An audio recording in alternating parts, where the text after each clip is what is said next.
Hello people and welcome to Factsy. आजकल India में जहाँ देखो वहाँ दंगा फसाद हो रहा है, प्रोटेस्ट हो रहा है, अलग अलग प्लेसेस पे अलग अलग रीजंस की वजह से। उन्हीं में से एक है अग्निपथ प्रोटेस्ट। ट्रेन की बोगी में आग लगा दिया जा रहा है, लूटपाट किया जा रहा है, हाईवे ब्लॉक कर दिया जा रहा है, यहाँ तक कि स्टूडेंट ने सुसाइड भी कर लिया है। We are getting all these news from Bihar, UP, Rajasthan, Gurugram and many other places. So what is this protest all about? ये कहाँ से शुरू हुआ, क्यों शुरू हुआ? ये प्रोटेस्ट चालू हुआ अग्निपथ स्कीम की वजह से, जो कि गवर्नमेंट ऑफ इंडिया ने अनाउंस किया 14 जून को। Now according to this scheme, तीनों आर्म्ड फोर्सेस यानी कि इंडियन आर्मी, इंडियन नेवी और इंडियन एयर फोर्स में जितने भी सोल्जर्स, सेलर्स, एयरमैन और रिक्रूटमेंट यानी कि जिनको जॉब दिया जाता है, दे आर अराउंड 46,000 पीपल जो कि ऑफिसर्स से नीचे रैंक के होते हैं।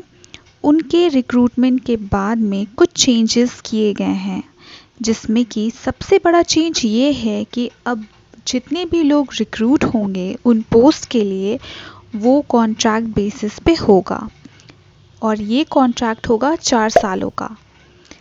4 सालों तक ये लोग काम करेंगे and they will be known as Agniveers. After 4 years, उनमें से 25% अग्निवीर्स को on the basis of merit यानी कि जो लोग अच्छा परफॉर्म करते हैं उनको रिटेन कर दिया जाएगा एंड उनके जॉब को एक्सटेंड कर दिया जाएगा फॉर अनदर 15 years। लेकिन जो बाकी बचे 75% लोग हैं उनको एग्जिट करना होगा। गवर्नमेंट ने इसके लिए एज स्लैब 17.5 to 21 years रखा है, जो कि पहले 16.5 to 21 years था। लेकिन अभी हाल ही फ़िलहाल में एक सुसाइड का केस आया है, जिसमें एक स्टूडेंट ने सारी तैयारियां, सारे फिटनेस टेस्ट पास कर लिए थे, चाहे वो मेडिकल टेस्ट हो, फिज़िकल टेस्ट हो, लेकिन वो 22 इयर्स का हो जा रहा था, जिस वजह से डिप्रेशन में आके उसने सुसाइड कर लिया। ये सारी चीज़ों को देखते हुए गवर्नमेंट ने जो अपर एज लिमिट है उसको 21 से बढ़ाकर 23 कर दिया है, यानी कि अब जो एज स्लैब है वो है 17.5 to 23 years। हालांकि गवर्नमेंट इस स्कीम के काफ़ी फ़ायदे बता रही है, लेकिन फिर भी स्टूडेंट्स को ये स्कीम पसंद नहीं आ रहा है and that's why they are protesting. तो चलिए बात करते हैं उन बेनिफिट्स के बारे में जो कि गवर्नमेंट ने इस स्कीम के थ्रू देने का वादा किया है फॉर बोथ 25% एंड 75% ऑफ अग्निवीर्स। तो पहले बात करते हैं उन 25% ऑफ अग्निवीर्स के बारे में, जिनके ड्यूटी को उनके मेरिट के बेसिस पे एक्सटेंड किया जाएगा फॉर अनदर 15 years। तो उनको क्या क्या फ़ायदा मिलेगा? ऐसे अग्निवीर्स को प्रेफरेंस मिलेगा while recruitment to CAPF, that is central armed police forces. इसके अलावा उन्हें good and better salary packages मिलेगा as compare to before. So first year में it will be around 4.76 lakh per annum and fourth year के बाद it will increase to 6.92 lakh per annum. They will also get retirement packages. लेकिन इसमें उन लोगों को pension पहले की तरह नहीं मिलेगा। Now coming to the 75% of Agniveers जिन्हें 4 years के बाद एग्जिट करना पड़ेगा। सो क्या उन्हें खाली हाथ जाना पड़ेगा? नहीं, उनके लिए भी गवर्नमेंट ने बहुत सारे बेनिफिट्स रखे हैं। सो वो बेनिफिट्स क्या है? उनको सेवा निधि पैकेज दिया जाएगा which would be around 11 lakh, जो कि कंट्रीब्यूशन होगा बोथ एम्प्लॉई और एम्प्लॉयर का, यानी कि बोथ सोल्जर और गवर्नमेंट का उसमें कंट्रीब्यूशन होगा, जिसमें कि सोल्जर का कंट्रीब्यूशन होगा 30% ऑफ द सैलरी और government will contribute the equal amount. इसके अलावा गवर्नमेंट उन्हें एजुकेशन लोन्स भी देगी और गवर्नमेंट हेल्प भी करेगी ताकि वो प्राइवेट सेक्टर में जॉब ढूंढ सके and they will also get skill certificates.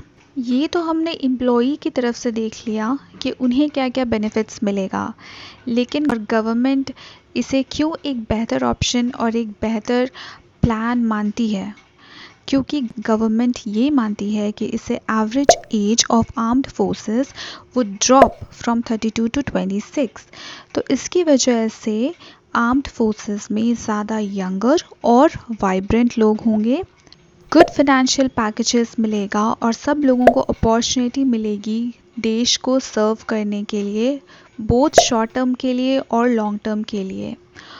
और इसके थ्रू लोगों को अच्छी ट्रेनिंग भी मिलेगी जो कि उनके फ्यूचर में उनको काम आएगा। इतने सारे बेनिफिट्स, लेकिन फिर भी students are against this scheme क्योंकि they are concerned about their job security.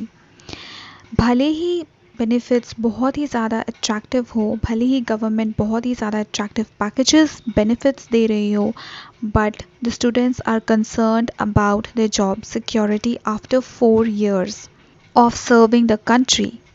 According to the students, this is unfair. And ऐसा सोचेंगे भी क्योंकि हमारी कंट्री ऐसी है जहाँ पुअर और पुअर होते जा रहे हैं एंड रिच और रिच। अनएम्प्लॉयमेंट बढ़ रहा है प्लस इन्फ्लेशन भी। Well, if you don't know what inflation is जब सारे प्रोडक्ट्स एंड सर्विसेज के प्राइसेस बढ़ जाते हैं, that is cost of living बढ़ जाती है हमारी, तो उसे इन्फ्लेशन कहते हैं। नाउ फॉर एग्ज़ाम्पल, हम पहले एक समोसा 5 रुपए में लेते थे, लेकिन अब वही समोसा 10 रुपए में लेते हैं। दैट मीन्स उसका प्राइस बढ़ चुका है, सो दैट इज़ इन्फ्लेशन। इन सारी चीज़ों के बीच में जब ये स्कीम आया है तो it is causing anxiety to the youth of India, and यही वजह है कि वो प्रोटेस्ट कर रहे हैं हर जगह।